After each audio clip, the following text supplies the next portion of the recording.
अस्सलाम वालेकुम प्यारे बच्चों। The smart school Gulistan Jauhar campus से मैं आपकी टीचर मिस अनम आज नर्सरी का उन्वान लेके आई हूँ, सब्जियों के नाम। आज हम दोहराएंगे सब्जियों के नाम। आए और मेरे साथ पढ़िए। ये कौन सी सब्ज़ी है? गोभी। जी हाँ, ये सब्ज़ी कौन सी है? गोभी। क्या आपको पता है ये कौन सी सब्ज़ी है? पालक। पालक। क्या आप बता सकते हैं ये कौन सी सब्ज़ी है? टमाटर। टमाटर। ये तो आप सबको पता होगा। ये कौन सी सब्जी है? गाजर। गाजर। ये किसको पता है कि ये कौन सी सब्जी है? क्या आप बता सकते हैं? बैंगन। बैंगन। ये तो सबको पता होगा। ये कौन सी सब्जी है? प्याज। प्याज। क्या आप बता सकते हैं ये कौन सी सब्जी है? खीरा। खीरा।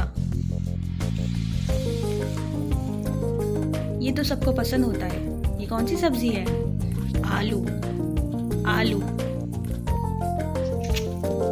ये कौन सी सब्जी है? आप बता सकते हैं?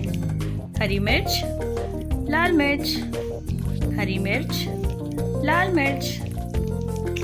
आइए अब देखते हैं कौन सी सब्जी है हमारे पास। ये कौन सी सब्जी है? मटर। मटर।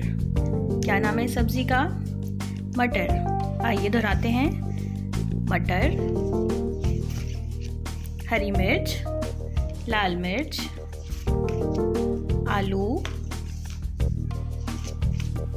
बैंगन,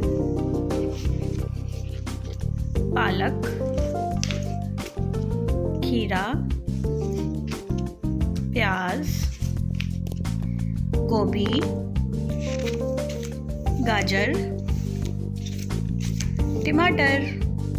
उम्मीद है आप सबको मेरी आज की वीडियो पसंद आई होगी। अपना ख्याल रखें। फिर मुलाकात होगी। अल्लाह हाफिज़।